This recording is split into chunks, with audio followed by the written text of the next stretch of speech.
Lahir di Surakarta, Jawa Tengah, 21 Juni 1961 dari pasangan Noto Miharjo dan Sujiatmi Noto Miharjo. Jokowi adalah anak pertama dari 4 bersaudara. Jokowi dibesarkan dari keluarga sederhana. Bahkan dia mengalami beberapa kali pindah rumah karena tempat tinggalnya digusur. Berasal dari keluarga yang sangat sederhana, membuat Jokowi merasakan hidup yang sulit dan keras pada masa kecilnya.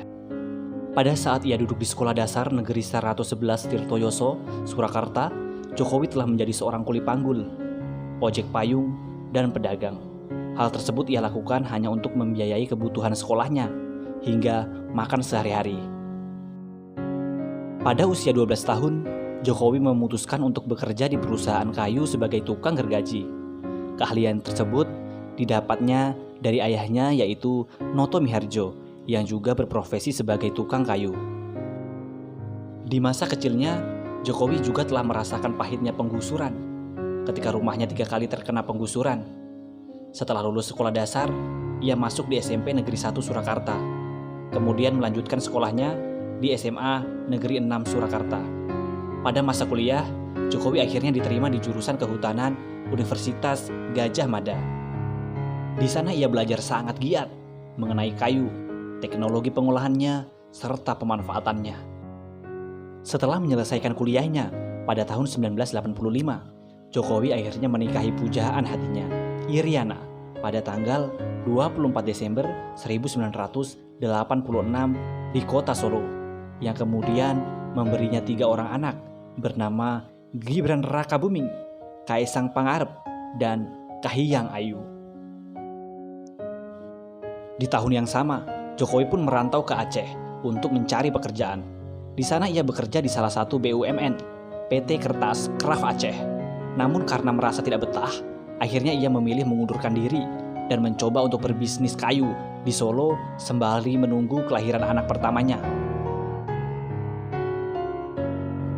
Sebelum memulai usahanya sendiri, Jokowi bekerja di perusahaan milik pamannya, di CV Roda Jati Solo.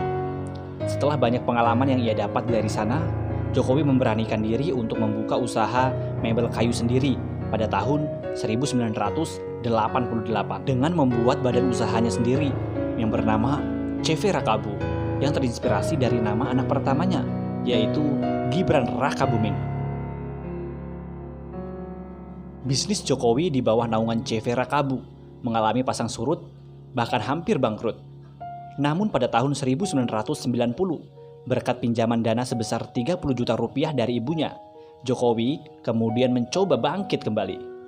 Setelah bisnisnya mulai bangkit, Jokowi memulai perjalanannya untuk keliling Eropa, Amerika, dan Timur Tengah. Alhasil, Jokowi sukses menjadi pengusaha ekspor mebel. Terjun ke dunia politik.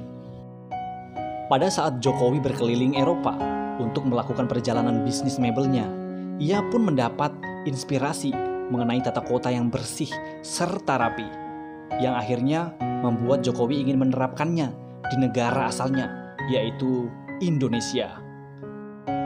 Di tahun 2005, Jokowi mencalonkan diri menjadi calon wali kota Solo yang diusung oleh Partai Kebangkitan Bangsa dan PDI Perjuangan. Meskipun ia tidak memiliki pengalaman politik yang cukup, Jokowi akhirnya berhasil keluar sebagai pemenang dan menjadi wali kota Solo. Kemenangan Jokowi sebagai wali kota Solo menjadi pijakan awal Jokowi menuju kursi Presiden Indonesia.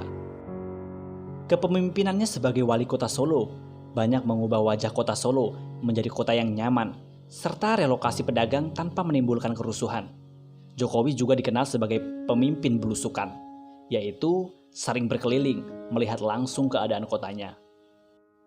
Hasil kerja yang memuaskan membuat Jokowi berhasil menjadi wali kota Solo untuk kedua kalinya pada pilkada selanjutnya di tahun 2010. Dari situlah Jokowi kemudian mulai dikenal rakyat karena karakter yang sederhana serta prestasinya pada masa jabatannya menjadi wali kota Solo. Keberhasilannya memimpin kota Solo kemudian membuat mantan wakil presiden Indonesia, Yusuf Kala, memintanya untuk maju ke kursi gubernur. Sempat menolak Jokowi kemudian akhirnya menerima dan bergabung dengan Partai PDI Perjuangan, pimpinan Megawati Soekarno Putri, bersama Partai Gerindra, pimpinan Prabowo Subianto. Jokowi akhirnya resmi mencalonkan diri sebagai Gubernur DKI Jakarta berpasangan dengan Basuki Cahayapurnama atau yang lebih dikenal sebagai Ahok. Akhirnya, Pilkada putaran kedua berhasil membuat Jokowi Ahok memenangkan kursi Gubernur DKI Jakarta pada tahun 2012. Di tengah masa pemerintahannya sebagai Gubernur DKI Jakarta, Jokowi kembali memberanikan diri maju sebagai calon presiden bersama Yusuf Kala sebagai wakil presiden pada tahun 2014. Yang akhirnya pada bulan Juli 2014, hasil perhitungan suara oleh KPU Indonesia menyatakan Jokowi Yusuf Kala sebagai pemenang pada pemilihan presiden tahun 2014 setelah mengeluarkan banyak kebijakan baru pasca menjadi Presiden Republik Indonesia. Banyak timbulnya pro dan kontra dari masyarakat. Namun terlepas dari banyaknya kontroversi mengenai kebijakan Presiden Joko Widodo, Jokowi merupakan sosok yang patut menjadi perhatian. Bagaimana tidak? Hanya dalam waktu kurang dari 10 tahun saja, ia berhasil mencapai puncak sebagai orang nomor 1 di Indonesia.